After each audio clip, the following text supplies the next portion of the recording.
Hey y'all, we're in beautiful downtown Loveland on a perfect spring day. We're very excited to go to somewhere we've been wanting to take you for a while. We are walking down the path to Narrow Path. There you go. So, Very fitting. very excited. Gonna spend some time with Chad Powers here. I'm gonna have some great beers today, so catch you soon. Cincy Brew Dads! All right, y'all, so we're here inside Narrow Path with Chad Powers. He set us up with some flights, and we're in the brew house, so this is pretty awesome. We haven't Very filmed nice. in here before, so Yeah. appreciate taking some time with us. Yeah, happy to. No secret, I've been wanting to get here for a long time. I love your beers. It's Yeah. a great location. Thanks, man. Appreciate it. Yeah. I know you've known Chad for a bit longer than I have, right? I first met Chad when he had this idea. He was awesome. Yeah. he was talking about, I think I might be opening a brewery. And I was like, oh, that's kind of cool. Because I was hoping you would talk me out of it. Oh, yeah. No, I would never talk someone out of starting a brewery. No, absolutely not. Yeah. Because at the time you were doing a lot of home brewing, right? Yeah. Yeah. And Yeah. I remember you saying you used to have neighbors over on your porch and share your home brews and Yeah. all that. Yeah, and they loved it. They kind of talked me into it. Of course, they were drinking for free then, so so of course they loved the beer. But, Yeah. You're originally from this area, right? From Loveland? So I grew up in Mason. Went to Okay. Mason High School. Yeah. But yeah, when we started the brewery, we were living in Loveland. Yeah. Yeah.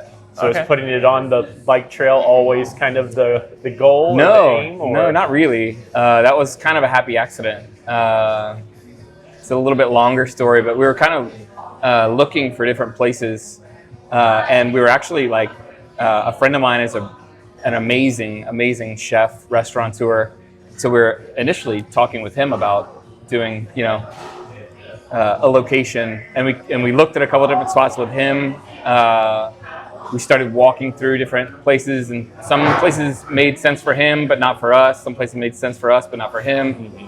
And I would just walk into a place and be like, how are we going to get grain from in to out here, So I just kept saying, we need a building like that little warehouse down in Loveland, right on the bike trail. Yeah. So finally we looked at this place, and it wasn't technically like available on the market, but we figured out how to make it work. So That's awesome. Yeah, that's awesome. One of the last times I was here, I had a date with my wife, went to Paxton's. I came over here, got a beer. We walked the trail. I was like, we need to find a house in Loveland. Like, why don't we live here? It's probably my favorite little town in the greater Cincinnati yeah, it's really area. great. I love it because it, like, for a minute you don't feel like you're in Cincinnati. Yeah. Like it feels like when my wife and I moved here, it was this beautiful, like, crisp fall day. The leaves were falling. We were walking on the bike trail. We were right by that clock between Paxton's and Ramsey's. Okay. And I was like, hold on. If you just like closed my eyes and spun me around, like, you could totally convince me that we're in some like really cool like Colorado mountain town. Or like Maine or something. Not in Cincinnati. We've got the river, we got the bike trail, so Yeah. It's pretty cool location. And there's not like big chain names around here, so it just feels like it could be anywhere. Yeah, it's not like McDonald's and Starbucks on the other corner or Exactly. that kind of thing. It's all just like Loveland. Yeah. So Yeah. it's awesome. Yeah, we love it down here. Oh, nice. So it's been 9 years now, right? You just celebrated your 9th anniversary. It's a little over 9 years now. So how much has changed in those 9 years for you? And what do you feel you're like just now starting to get your feet under you with in terms of the business? I mean, the town has kind of changed a lot. We put the brewery in, and a lot of the stuff wasn't here. So we did all of this work to spin up Narrow Path. We had everything installed. We had just opened. We had been open for a couple months, and then this whole block caught on fire. So there's a huge fire. Yeah. So for that, we kind of lost that first year. Wow. We're kind of playing catch up Yeah. while they were rebuilding. You couldn't even get down this road here. You couldn't even get into the beer garden. Like, the firefighters were like staging their investigation Oh, wow. there. Like, I couldn't even get in. So Wow. so it was a crazy kind of intro to selling beer at retail. It was kind of crazy. What a start. So a lot of that's changed. The town has really kind of like truly risen out of the ashes from that. Yeah. So it's kind of grown up around us, which has been great. It's been great to be one of the, founding members of this kind of newer Loveland community. In terms of like getting our feet under us, we've kind of established a lot of our process. We kind of dialed in a lot of recipes. Early on it was like just quick iteration. Just make this. People like it, immediately. If they don't like it, faster.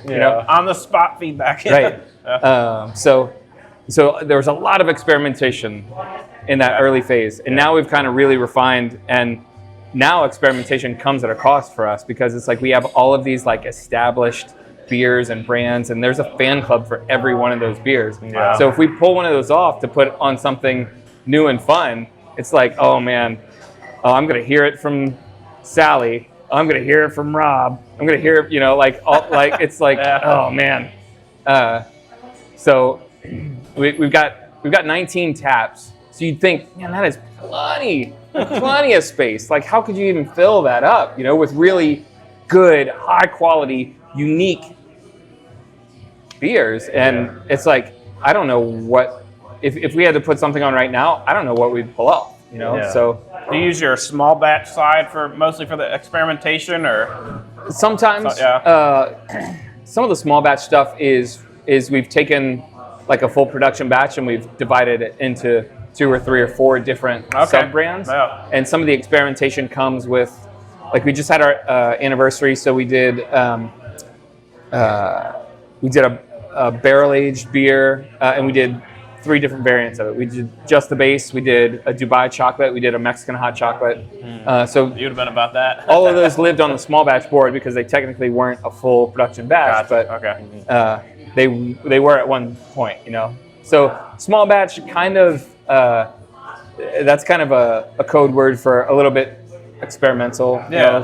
Sometimes we do small batch stuff, but sometimes we do small batch stuff for very short seasonal stuff. Like, this is the first year that we did a full production batch of our Irish dry stout, our dark strings. We've always only ever done like 1 barrel of that. It's like people love that beer on St. Patrick's Day, and it's like, I want something else. I don't necessarily want a dry stout. We made a full batch of it this year because people were like, hey, where'd that go? I didn't get, I wanted more of that. Did you gonna put that in cans? What, so we spun up a full batch of that, and so that's one of the beers on the beer engine with the Loveland Porter. Yeah. So I feel like I've been like jumping the gun and sipping here, but you guys haven't sipped anything. So we should jump into something we can keep talking. That's a good point. Yeah. So what do you want to try first? We gotta try the proper Pivo. The proper Pivo? Yeah. All right. Down here. This is the Czech lager, We go from like a little lighter to a little darker as we go. All right. enjoy. So what should we expect from this beer as we're about to get into it? Proper Pivo is a Czech pale lager, so it's not as hoppy as a Pilsner. Yeah. It's going to be a little bit more bready, a little bit more malty. I like those words. Yeah, we used some noble hops in there and some kind of aromatic hops that give a little bit of kind of like a lemony citrus note.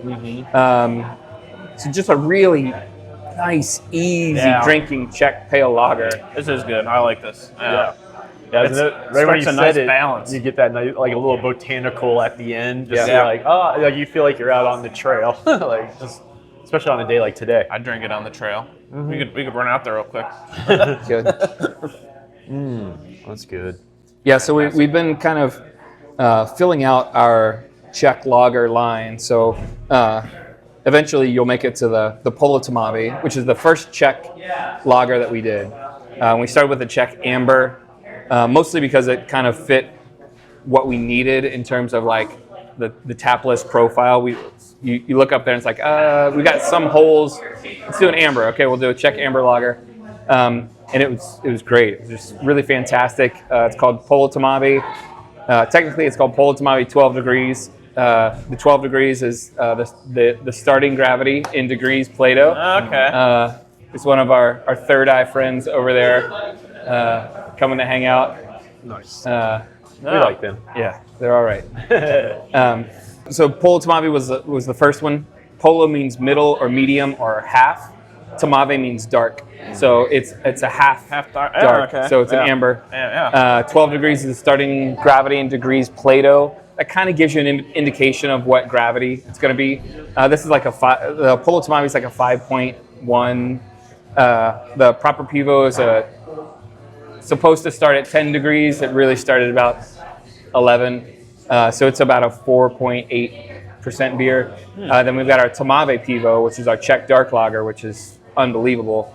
But that target was about 14 degrees. So that's about a 5.8% beer. Like we should drink this one now. Yeah, go for it. I should have poured a flight for me. It bums me out when people are drinking beer that I don't get to drink. So, well, we can edit it. So if you know what you can all good. It definitely has a little bit more of that caramel kind of amber flavor to it. yeah. Good one. Good malt on that one too. Yeah. How many of your, do you have the beers that you would say are kind of like your flagship beers? Or are you changing so much that you just don't want to be nailed down saying like, okay, these are our mainstays? We have a few what we consider flagship beers, but then some of them, it's more like flagship categories.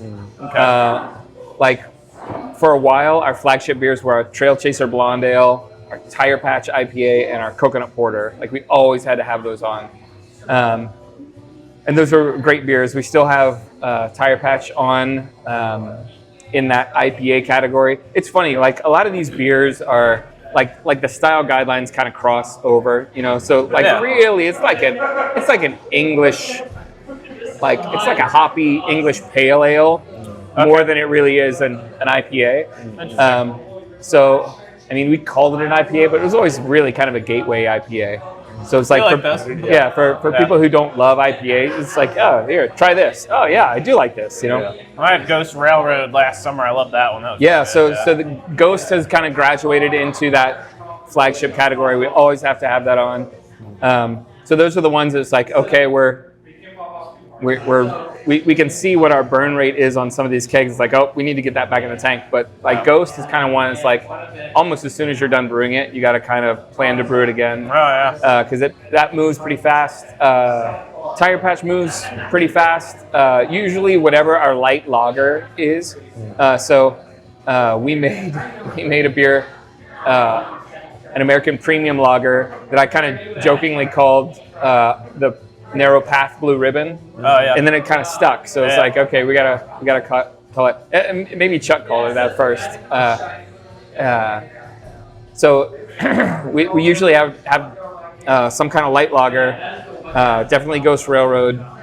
Usually either Tire Patch or Coast is Clear, which is our more West Coast IPA. And I said Coconut Porter, right?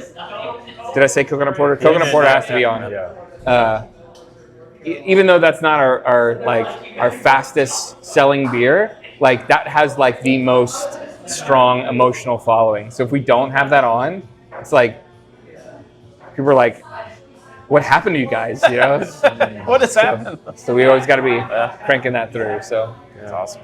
So we've talked to a couple different breweries now. Like, what do you feel like is your sense of style that you bring? You know, we have so many breweries in Cincinnati. Everyone's kind of got a unique take. Some are sour, some are IPAs. You know, some just do traditionals. Like, where do you feel you fit in there? Yeah, that's a great question. And to be fair, like, you guys didn't give me any questions. Like, I don't know what you're going to ask me. So we didn't know either. It's good. It was all kind of on the fly. I think what we're really good at is just that diversity of style.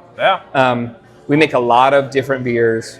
We've won a lot of different medals in a lot of different categories. That's awesome. You know, I've got some really good friends in the industry who win a lot of awards, and a lot of them are in kind of similar veins.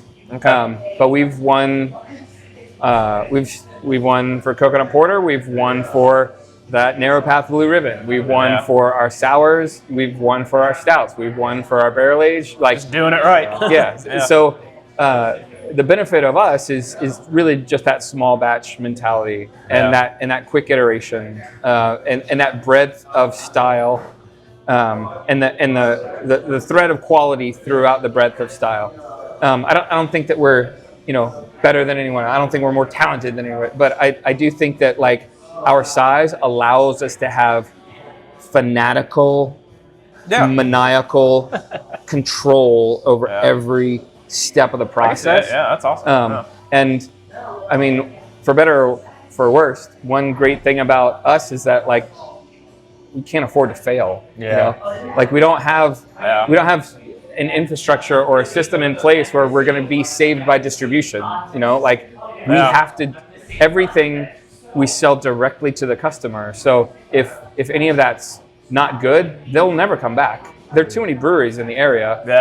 And you can get beer from a ton of other places. So in order for them to drive past 3 or 4 other breweries or bottle shops to come to our place, it has to be amazing. It has to be noteworthy, and it has to stick in their minds to where they're remembering, like, oh, I would like to actually drive 10 minutes off the highway and come to downtown Loveland and struggle through finding a parking spot so that I can have that polar bear coffee blonde, So I'm excited to try that one.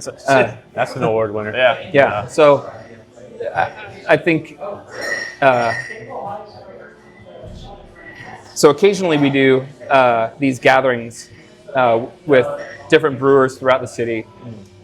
We used to do it a lot more frequently. It's kind of gotten a little fractured. We call it the Rubber Boots Society. And so we'll go to a different brewery. It'll kind of pop around like on an off night, like a Monday night or Tuesday night, where you can sit down, have a couple beers, talk to each other, commiserate,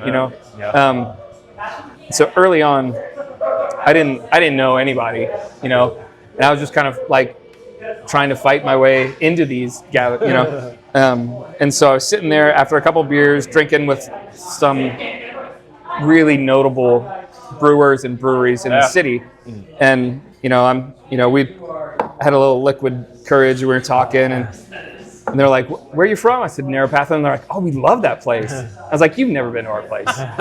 Like, no, it's up on the bike trail, right? Like, yeah. Like, yeah, I love bringing my family up there. And the one guy was like, "Oh yeah, we've had staff meetings up there." Like, what are you talking about? I do not know this. So they're like, we love how you do it. You're small batch. You guys. And one guy said, "You guys can make whatever you want." And I was like mid-drink. And I put my beer down, and I said, "Yeah, we make beer for people, not for markets." That's and then they all put their beer down, and one guy from a really big brewery said, "I'm going to give you 24 hours to trademark that phrase. We make beer for people, not for markets." And I had another sip at that point. I was like, he said, "If you don't trademark that, we're going to put it on all of our cans." And I said, "You can't, because no one will believe you, because you make beer for markets and not for people." So everything, and that was wrong. I shouldn't have said that. That was not kind. But I was feeling a little bit more brave than I probably should. Feeling brave. But like every one of those beers, and I'm seeing all kinds of fun people. Every one of those beers, there's a name behind that. Like I made that beer for this person. I made that beer because this person came in and said, "Oh my gosh, I would love to have a coffee blonde ale." I was like, I would love to make that. Let's make it. So I think that like because we're so small, we have the opportunity to stay really creatively engaged. We're not making like there are some breweries in town who in 2 shifts make more than we make all year long. So in less than 1 day, they make more than we do all year long. So we we're touching everything. We're making small batches of everything, and when it's gone, I don't know. It might be gone forever, or we might decide, "Oh, I love that so much, we have to make it again." So I really like that actually. I like the fun and the just do what you want, make what you want, and like staying creatively engaged and bringing some sort of whimsy to like this beer is a brand new beer. Like I literally I'm trying to not get your iPhone wet.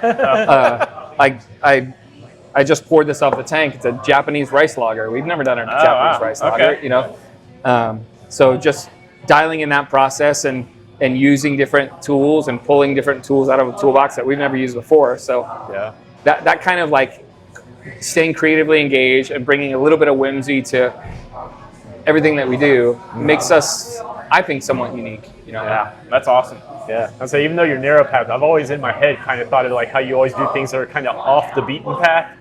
In terms of like either just doing a weird twist on something that you would expect and putting like kind of like a question mark over it, like, have I had a beer like this before? Or even like last year when I was here, there was like, you're bringing back like traditional styles, but ones that you don't typically see around Cincinnati as much. Sure. And just like having people like, okay, now what's that beer? And then it's like, you got to give a little history lesson almost about what it is. But yeah, just the innovation and just bringing something new to it. Well, and that's probably one of the things we love is what you and I do, is because we have some go-to beers, but I'd rather just try as many things as possible, in many categories as possible, and many variants as possible. That's what I like doing. That's what I enjoy. So I mean, I love that too. And as a brewer, like I feel a particular responsibility to that kind of like explorer. Like if you're going to try a traditional Norwegian style farmhouse ale, like I want it to be the best possible representation. So we'll get malt that costs way too much, and we'll drive way too far to get it. And I'll I harvest cedar for that, all of these different things. I want you to be tasting something that is unbelievable, that's world class, that you could get if you went to Norway, but now you don't have to go to Norway. You can just come and drink it here. It's a lot cheaper to come here. Awesome.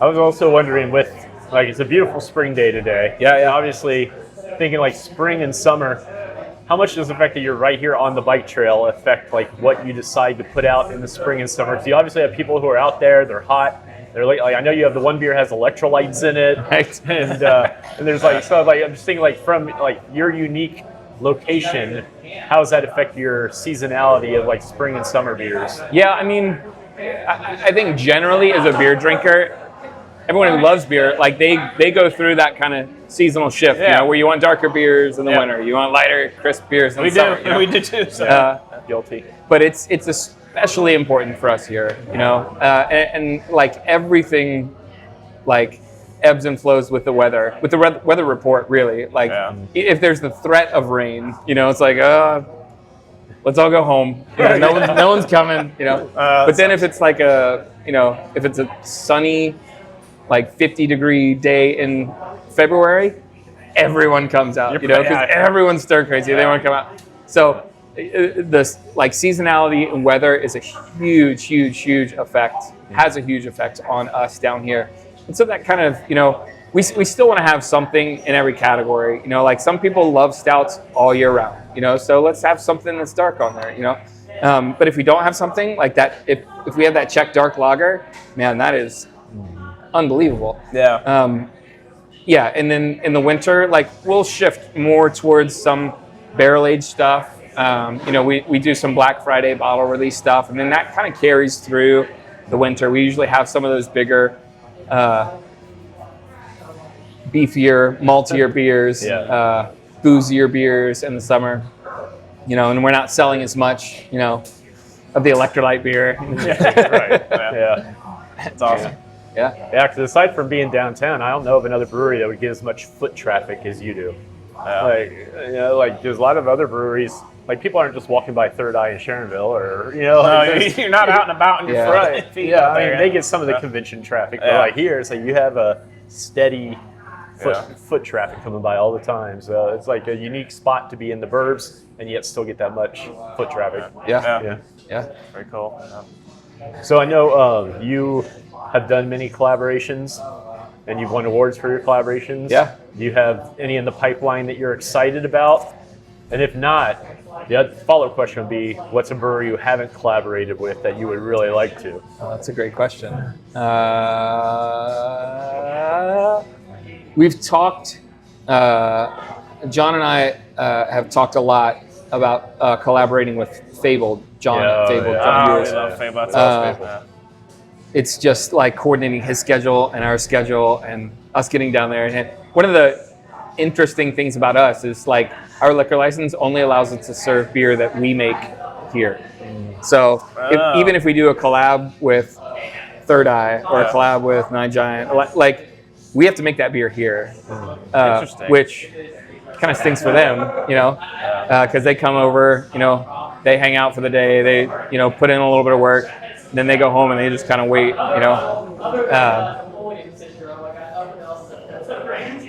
Who would I love? We've talked a little bit about doing a collab with Little Fish. Okay. In Athens. Like every time I see those guys, it's like, oh, we got to Branch and Bone. Like every time we see those guys, like okay, what are we gonna do? When are we gonna do it? Let's put it on the calendar. We got to. There are some other just brewers that I want to do some. Like I was texting. It's Chris Mitchell's birthday the other day, and he and I have talked quite a bit about making some sour, doing like a sour beer project. So I'd love to do that. Those. We don't have anything currently in the pipeline in terms of things on the schedule. We just finished our collab with Nine Giant. It's called a Better Burden. That's the traditional Norwegian style farmhouse ale. Okay. So yeah, we need to get. It's crazy for us though in the summer, like because things need to turn. Like we're like trying to survive. We're trying to make decisions on like we've got 3 5-barrel tanks. We got 1 10-barrel and 1 15-barrel. So it's like okay, we're trying to like keep lagers available, but then that just chews up a tank for 2 months. So like okay, are we making smaller batches of lager? Are we going to tie up the smaller system? Or are we going to tie up the larger system? So we've had to do a lot of maths. Mental gymnastics logistically. I can tell you, for my opinion, I'd be all about a Fabled collaboration. Awesome. I mean, John's incredible. And those guys are like, I love them. So we got to meet. Was it John that we met when we were at? We met Mike. Or Mike, okay. One of the owners. That was one of the first places we did an episode, and we had never been there, and we were just blown away. We've been back a couple times since. It's been really good. The day too, there's such an opportunity for experimentation. Right. You guys be like, what do we want to do? Take one of your beers, tell them to bring a mead barrel up, stick it in there for a while. Do like a mead barrel aged beer or something like that. There's so many options you could go with. It'd be cool. Yeah. I like it. Should we drink the next one? Let's try the Irish Red. Irish Red, So the Irish Red we make every year. We've made every year for St. Patrick's Day. Like a we take toasted oak chips and we soak them in whiskey. So it's either been like Jameson Irish whiskey or it's been bourbon. And this, like, I'm never satisfied. Whenever it's Jameson, it's too soft. There's it just barely crosses the line of what you can pick up. But I do actually like what it brings. Whenever we do bourbon barrel, it feels disingenuous to the beer. It's always a little bit too aggressive. So this year I bought like 5 different whiskeys and I did like my own custom blends. So we used some Jameson, we used some Wild Turkey 101, we used some Old Grandad 114. We used like 2 other things that I'll have to check the receipts because like at some point you start pouring them and you just forget what you've done. But this is a really nice blend. It brings all of those notes, but it's not too aggressive. It's still quintessentially a beer. It's got a smoky note in there that just kind of stands out. Yeah, we used a little bit darker oak chips this time, so that oak note is a little bit more aggressive. But yeah, it's still a smooth, and it's still a low ABV. It's still around a 5% beer, which is impressive after all the things you just said. Definitely taste the extra Irish in that one. It doesn't go quite as malty sweet as some Irish Reds, but it brings all that oak and the barrely smoky notes that make it very interesting. Yeah, as soon as I drank that, I wanted a larger version of it, and I wanted to be out there when, like, you know, when it's starting to get dark outside. You got the fire pit out there. Yeah, Yes, exactly. That's the kind of beer I want. You're transported in time. Yeah. And then this one is your Loveland Porter. Yeah. You have it on your beer engine right now. Yeah, so that's a cask pour on the beer engine, which is great. Like, those beers are a little bit, they have lower carbonation, so you actually get like a fuller expression of the malt. Mm-hmm. So as brewers, when we're chewing the grain, we're writing the recipe, or when we're mashing in, we're chewing the grain, we're smelling everything, and it's like, and I just wish that this would really come through in the beer, because it's just it's amazing. Mm-hmm. And that's good. These beers, these cask beers, like, they really give that opportunity, because your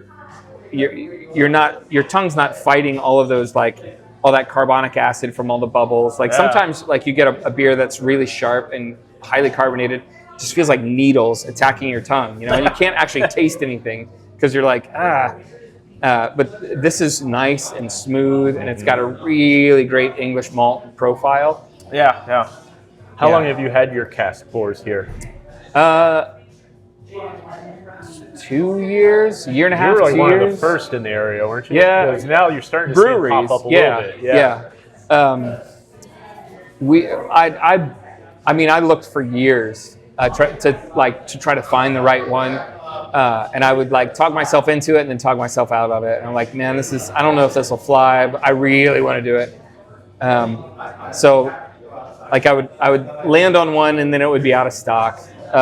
So I found one on eBay. There was a restaurant that had used one for about a year, and it was a 3-head beer engine, and they just decided to shelve it. So I bought it, and so for St. Patrick's Day a couple years ago, we had 3 different beers on there. It was awesome. Except, like, the bartenders hate it, It's like, I could just, like, pull this and just wait, Right. and then be done. But now it's like I gotta actively be pulling this beer up. All your bartenders suddenly have one stronger arm. Yeah. But even, like, if we overshoot the carbonation on those beers, like, it's miserable. Yeah. But when we get it right, it's an expression in beer that you really can't get any other way. Yeah. So I love it. And I went to Scotland a couple years ago, and I was like, I'm going to try everything. I'm going to try every freaking beer that I can, because I want to bring that Norway experience back. Like, I want to bring that, like, Scottish and English and Irish experience back without, but I want to do it in a really elevated, world-class way. I don't want people to, suffer because we're not, You don't want to knock it off. You want to do a legitimate experience. Yeah. So the beer engine is definitely a key component in that. So we put our English, Scottish, Irish beers on there. Occasionally we'll put, like, a lower carbonated barrel-aged beer on there. Okay. Because it doesn't suffer at all, and it really just kind of enhances it. So it's awesome. I definitely pick up the English malt in that one. Yes. That's good. Yeah, so smooth. Beer engine for those guys. For the Czech lagers, we've got a Czech side pull Luker faucet. You can do a bunch of different styles of pours with that. We haven't really jumped into that too much. Like, I do it, like when I'm back behind the bar and I'm, playing around, or if I'm drinking with a friend, like I'm like, I want maybe this style of Czech pour, like the same beer, but a totally different experience in how you pour it, like how dense the foam is, Yeah. So we might step into that a little bit. We'll see if people care about that, or if they think we're trying to cheat us out of money because we're putting too much foam in there. I don't know. We'll see. Yeah, some people, like, especially in America, they associate, like, foam is a bad pour. You're right. Like, no, you actually want some foam in there. Yeah. Like, especially with those gas. Czech beers. Yeah. Well, it helps it be more aromatic and just deliver the flavor to you. All the good stuff. Yeah. Awesome. Well, this has been awesome. We don't want to take up all your time. Yeah, we know you have places to be and all that. But just today's the only day. Yeah. Thanks for coming out. Yeah, thank you. Appreciate this a lot. Yeah. appreciate all the hospitality. Yeah. We're going to sit here and drink some more drink beers. some more beer, and try the food truck. Yeah. And we didn't even get to talk about the food truck. It's will. very highly regarded. Yeah. So, And there'll be even more beers after that. Yeah. Yes. I like it. Yeah. All right. All right. Thank Thanks, you. Chad. Yeah. Thanks. Appreciate it. Thanks. Yep.